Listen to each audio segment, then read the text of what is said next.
Kalau di Al-Quran ada Ummul Quran. Surat apa yang disebut Ummul Quran? Al-Fatihah. Kenapa Al-Fatihah disebut induknya Al-Quran? Karena seluruh makna-makna yang ada di Al-Quran semuanya ada di Al-Fatihah. Semua makna-makna yang ada di Al-Quran semuanya ada di Al-Fatihah, disebutkan secara ringkas. Al-Quran itu isinya apa saja? Al-Quran yang pertama, perintah untuk mentauhidkan Allah. Yang pertama. Yang kedua, larangan untuk berbuat syirik kepada Allah. Yang ketiga, perintah untuk melaksanakan konsekuensi dari tauhid, yakni melakukan amalan ibadah.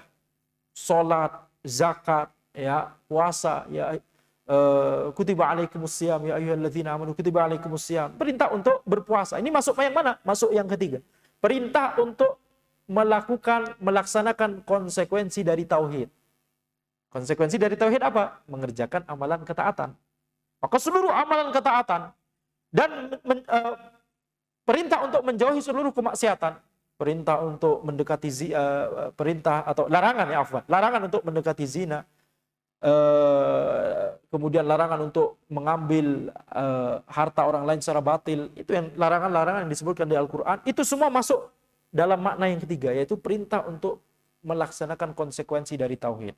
Konsekuensi dari tauhid adalah melaksanakan ketaatan dan menjauhi kemaksiatan, menjauhi keharuman. Kemudian yang keempat, ya, yang keempat itu adalah tentang kisah-kisah orang yang bertauhid terdahulu. Para nabi, kisah para nabi dan rasul, disebutkan kisahnya Nabi Yusuf, Nabi Musa, Nabi Nuh, dan Nabi Ibrahim, dan nabi-nabi yang lain.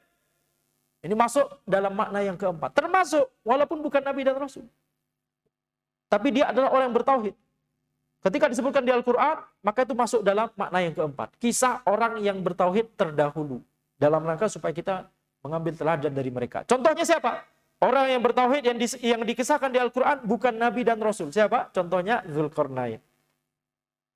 Contoh lain, ya, Maryam. Contoh lain, Khidir dalam salah satu pendapat para ulama. Para ulama berbeda pendapat. Apakah Khidir itu Nabi atau bukan Nabi? Gitu ya. Perbedaan pendapat. Tapi kita lihat di sini makna keempat dari Al-Quran, yang ada di Al-Quran adalah kisah-kisah orang yang bertauhid terdahulu. Kemudian yang kelima, ya, kisah-kisah orang yang kufur kepada Allah terdahulu. Makanya diceritakan tentang kaum Ad, kaum Samud, Fir'aun, Iblis, Abu Lahab. Nah, ini kisah orang-orang yang kufur kepada Allah terdahulu dalam rangka kita mengambil ibroh tentang atau dari kisah mereka tersebut. Makna yang keenam dari Al-Quran adalah kesudahan orang-orang yang bertauhid di akhirat. Makanya nanti disebutkan banyak sekali ayat-ayat di Al-Quran tentang surga, tentang, ya, pahala yang dijanjikan oleh Allah Subhanahu wa taala untuk orang yang bertauhid di surga kelak. Masya Allah. Kemudian yang ketujuh, ya, makna Al-Quran yang ketujuh, makna yang ada di Al-Quran yang ketujuh adalah, ya, kesudahan orang-orang yang kufur kepada Allah.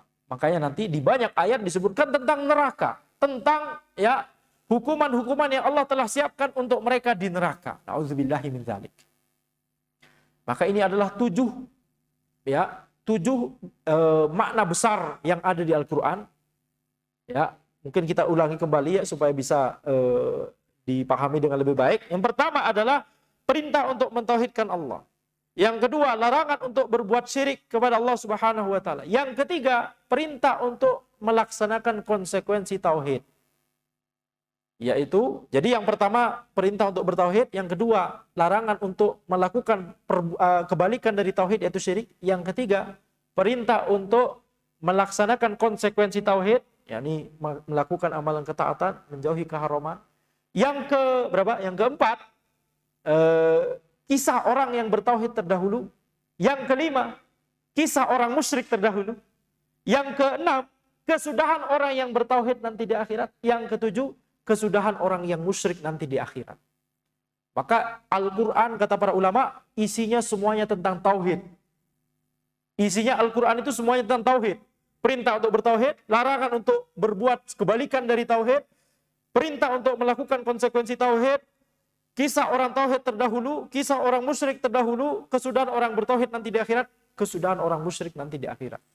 Semuanya tentang tauhid.